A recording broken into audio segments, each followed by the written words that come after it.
సూర్యపుత్ర కర్ణ. ఏంటో ఈ పేరు చెప్పిన ప్రతిసారి నేను చాలా బాధపడతాను. ఈ పేరు చెప్పినప్పుడు ప్రతిసారి నాకొక వీరుడు గుర్తొస్తాడు. ఈ పేరు వినినప్పుడు నాకు స్నేహానికి విలువిచ్చే ఒక గొప్ప మనిషి గుర్తొస్తాడు. ఆయనకి పర్సనల్ గా ఎన్ని ప్రాబ్లమ్స్ ఉన్నా అవేమి ఎవరితోని షేర్ చేసుకోకుండా అతనిలో ఉంచుకొని ధైర్యంగా నిలబడిన ఒక గొప్ప వ్యక్తి నాకు గుర్తొస్తాడు. విధి ఆడిన వింత నాటకంలో మృత్యుదేవత ఒడిలో చేరుకున్నాడు మన సూర్యపుత్ర కర్ణ. కర్ణుడి మీద వీడియో చేస్తున్నందుకు నేను చాలా గర్వపడుతున్నాను. నేను మహాభారతంలో కేవలం 4 మెంబర్స్ కి మాత్రమే చెప్పలేనంత రెస్పెక్ట్ ఇస్తాను. 1 శ్రీకృష్ణుడు, 2 భీష్మ పితామహ, 3 వికర్ణుడు, 4 మన కర్ణుడు. మిగతా క్యారెక్టర్స్ నేను ఎలా ఉండాలో ఎలా ఉండకూడదో నాకు చాలా బాగా నేర్పించాయి. మా నుంచి చిన్న రిక్వెస్ట్, అదేమిటంటే దయచేసి ఈ వీడియోని ఎడ్యుకేషనల్ పర్పస్ గా మాత్రమే చూడండి. వేదవ్యాస మహర్షి రాసిన నిజమైన మహాభారతాన్ని నేను స్టడీ చేసిన తర్వాత ఈ వీడియోని చేస్తున్నాను. ఈ వీడియోలో కర్ణుడికి ఎన్ని శాపాలు ఉన్నాయి, అవి ఎలా వచ్చాయో ఎక్స్ప్లెయిన్ చేస్తాను. నేను చెప్పేదానికి టీవీ సీరియల్స్ లో, సినిమాస్ లో చూపించేదానికి చెప్పలేనంత తేడా ఉంటుంది. దయచేసి ఇది గమనించండి. Hello everyone, this is Shivadattu and welcome to our Swayam Kalpanalu YouTube channel.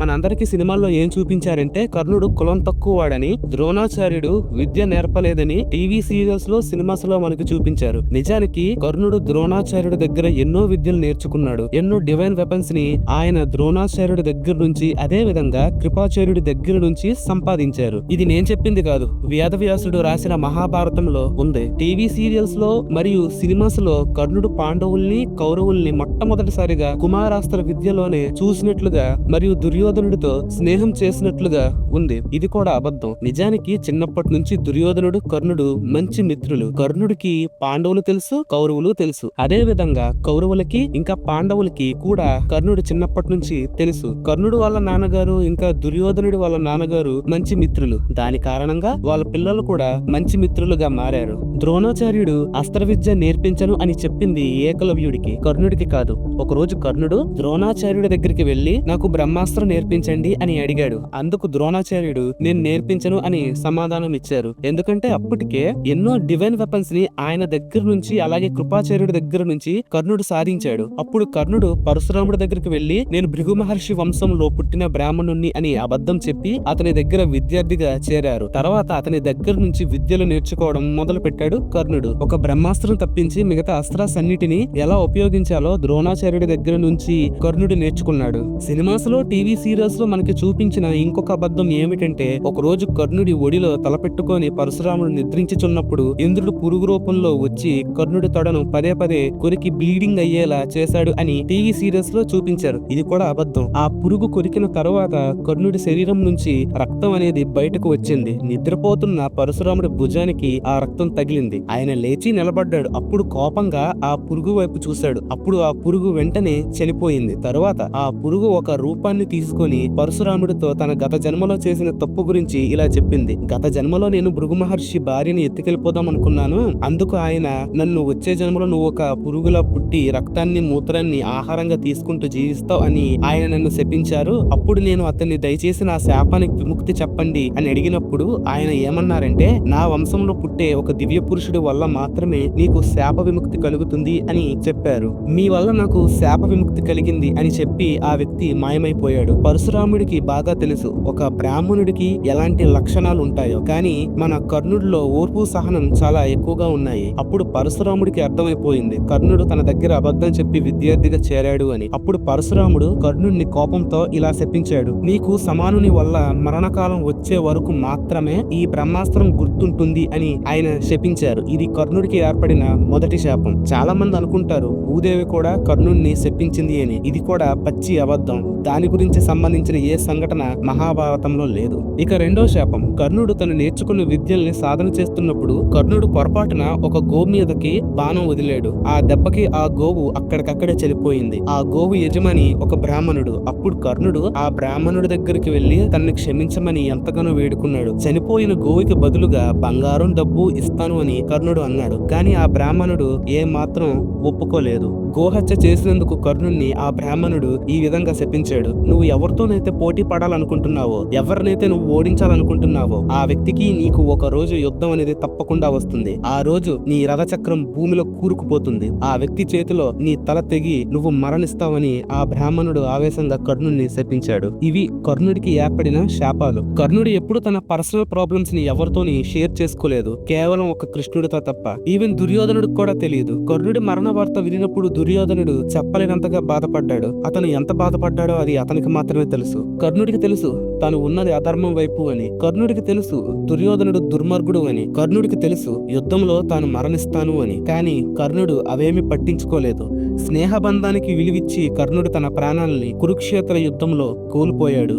దుర్యోధనుడు ఎందుకో తెలుసా అంత మూర్ఖంగా యుద్ధం జరగాలి అని పట్టుపట్టాడు. తన వెనకాల రాజ్యం ఉందన్న గర్వం కాదు, తన తండ్రి ఉన్నాడని నమ్మకం కూడా కాదు. తన కోసం ప్రాణాలిచ్చే తన మిత్రుడు కర్ణుడున్నాడని నమ్మి యుద్ధాన్ని మొదలు పెట్టాడు దుర్యోధనుడు. కర్ణుడు మంచివాడు కాదు, అలాగని కర్ణుడు చెడ్డవాడు కూడా కాదు. అతని క్యారెక్టర్ గురించి మాట్లాడే అర్హత నాకు లేదు. కర్ణుడి మీద ఈ వీడియో చేసినందుకు నేను చాలా గర్వపడుతున్నాను. అతని మీద రెండో వీడియో కూడా రాబోతోంది, అది నేను తప్పకుండా మీకు అందిస్తాను. మరొక విషయం, ఈ శాపాలు అన్ని కర్ణుడికి చిట్ట చివరి క్షణాల్లో మాత్రమే ఒకదాని తర్వాత ఒకటి వచ్చాయి. ఆ ముందు ఈ శాపాలు ఏమి పనిచేయలేదు. ఈ వీడియో చేస్తున్నప్పుడు నాకు ఒక డౌట్ వచ్చింది. అదేమిటంటే కర్ణుడికి ఈ శాపాలు లేకపోయి ఉంటే, కవచకుండలాలు అతని దగ్గరే ఉంటే యుద్ధం ఎలా ఉండేదో అది మీ ఇమాజినేషన్ కే వదిలేస్తున్నాను. ఇలాంటి వీడియోస్ మరెన్నో మా ఛానల్లో వస్తూనే ఉంటాయి. ఇక్కడతో ఈ వీడియో ముగిసిపోయింది. ఈ వీడియో నచ్చితే లైక్ చేయండి, షేర్ చేయండి, మా ఛానల్ ని సబ్స్క్రైబ్ చేసుకోవడం మాత్రం మర్చిపోకండి. రాబోయే వీడియోస్ ఇంకా ఆసక్తికరంగా చేస్తానని మేము మీకు మాటిస్తున్నాము. మీరిస్తున్న ఈ సపోర్ట్ ని మేము జీవితాంతం గుర్తుంచుకుంటాము.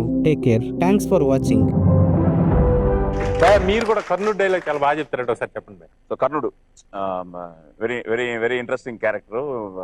సింప్లిఫైడ్ గా చెప్పేస్తాను, మొదలెడితే ఆగదు అది. మా కుంతి వచ్చి నువ్వే నా కొడుకువి, నువ్వు వచ్చి మాతో కలిసిపోవాలి, పాండవులతో కలిసిపోవాలని చెప్పినప్పుడు, పుత్ర ప్రేమ మాతృప్రేమ, ఎంత ప్రేమ తల్లి నీకు సూతనందనుడి పైన, మరి ఇంత ప్రేమను నాడెక్కడ దాచావమ్మా? కన్న కొడుకు ఏమయ్యాడోనైనా పరిశీలించక పరితపించక హాయిగా పెండ్లాడి ఎవరెవరికో బిడ్డల్ని కన్నావే. ఆనాడీ ప్రేమ సంబంధం ఎక్కడేడుస్తోంది తల్లి? అలనాడు అస్త్ర విద్యా పరీక్షా సమయాన ద్రోణాదిగా పెద్దలందరూ కలిసి కులహీనుడా సూతుడా, సూతుడా కులహీనుడా అంటూ అగ్ని సమ్మెటల్ లాంటి మాటలతో నా అభిమానాన్ని బ్రద్దలు కొడుతుంటే, కాదు కర్ణుడు సూతుడు కాడు, వాడు నా బిడ్డ, వాడు నా బిడ్డ అని చెప్పుకోలేకపోయిన నాడు ఈనాటి నీ మాతృప్రేమ ఏ కాష్టంలో కలిసింది తల్లి? ఈనాడు ఈ కర్ణుడు ఒక రాజయ్యాడు గనుక, ఆజీ రంగాన నీ బిడ్డల పాలిట యమధర్మరాజు అవుతాడు గనుక ఇప్పుడొచ్చి కర్ణుడు నా కొడుకు అని కనులు నేను నింపుకుంటున్నావే. ఇది మాతృప్రేమేనా తల్లి? తనయుడిపై తల్లి చూపాల్సిన మమకారం ఇదేనమ్మా? ఏమమ్మా, ధర్ముడికి యుధిష్ఠిరుణ్ణి కన్నావు, పవనుడికి భీముణ్ణి పొందావు, ఇంద్రుడికి అర్జునుణ్ణి మోసావు. ఇవన్నీ ఇష్టమయ్యాయే కానీ లోకసాక్షి కర్మసాక్షి అయిన ఆ భాస్కర లబ్ధుడు కర్ణుడు నా కొడుకు అని చెప్పుకునేందుకు నీకు మనసు రాకపోయిందా తల్లి? కనీసం ఎవడో దిక్కులేని బిడ్డ నాకు దొరికాడని మీ పెద్దలకు చెప్పి స్తన్యమిచ్చి లాలించి ఉంటే నా బ్రతికిలా నక్కలు పీకిన కళేబరమై ఉండేదా అమ్మా? అమ్మా, దుర్యోధనుడే లేకపోతే ఈ కర్ణుడు ఈనాడు నీ ముందు నిలిచేవాడమ్మా? ఏనాడో ఆత్మహత్య చేసుకుని ఉండేవాడు.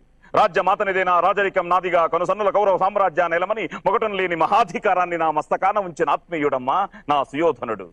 పాండవులతో సమరానికి సుయోధనుడికి సైన్యం ఎంత అంటే ఇంత అని నన్ను చూపి కర్ణుడే నా సైన్యం నా బలం, కర్ణుడే నా సైన్యం నా బలం నా జనం నా ప్రాణం, నేనే కర్ణుణ్ణి కర్ణుడే నేను అని చాటిన మహామానసుడమ్మా నా రారాజు.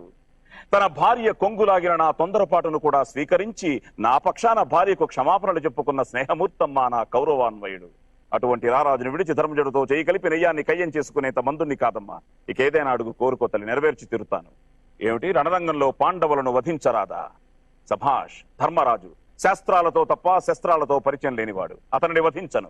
భీముడు అడ్డుపడి ఆహవం చేస్తాడే తప్ప అస్త్రాల సంగతి అసలే పట్టదు, అతనికి వచ్చిన ప్రమాదం ఏమీ లేదు. మాద్రేయులు వచ్చి రాని వయస్సు, మా అస్త్రాభ్యాసమంతైనా లేదు వారి ప్రాయం, వారిని వధించడం మాకే అవమానం. ఇక మిగిలినది అర్జునుడు అరిహృద్వి భంజనుడు.